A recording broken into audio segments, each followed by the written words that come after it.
Hi guys, it's Mike here from Chaos Bushcraft Down Under. Now hopefully you can hear me over the rain on the tin roof.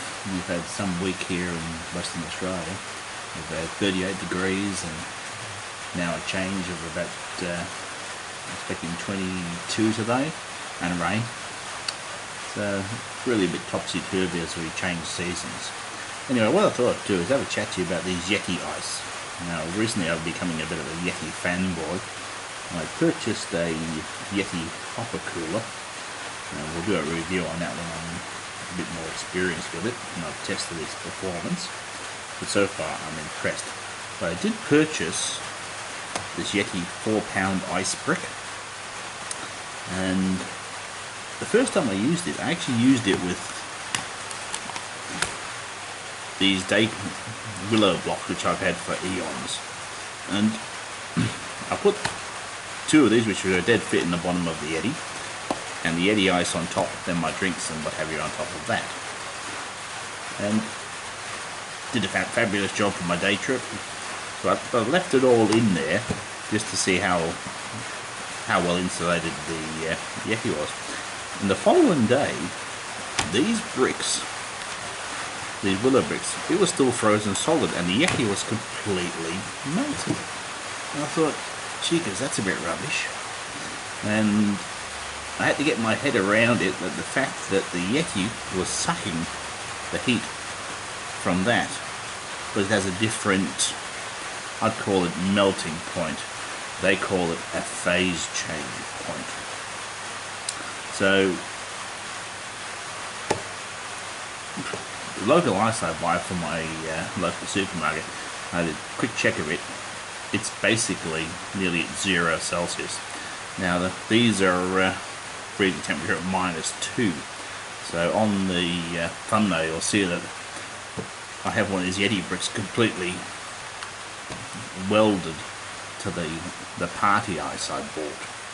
So in actual fact these things really make ice shiver. That sounds a bit funny, but it's about true. So they come in 3 different sizes, and fit your various coolers, lunch boxes and stuff. You can see the humidity's up today because they are just sweating like mad. I've been sitting out here for a couple of hours. I've been hoping for a break in the rain for better audio, but we ain't getting it. Anyway, so this is the 1 pound. Put it there.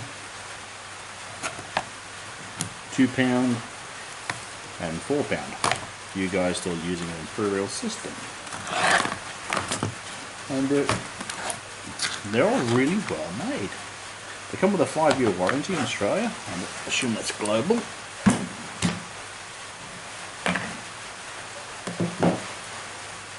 But they're not cheap.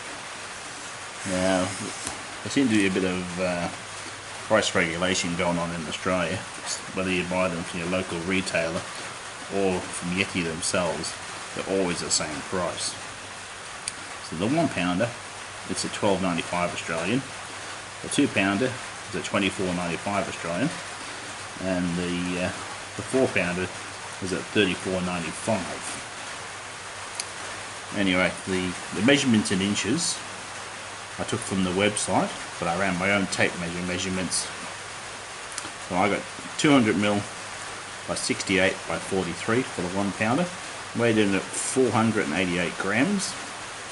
The 2 pounder, 804 grams, 200mm long by 134 by 40, and the 4 pounder at 1830 grams, 270 long by 200 by 42 millimeter. Now they did have a figure of 1 inch and 5/8, and 42 millimeter is nowhere near 1 inch and 5/8. So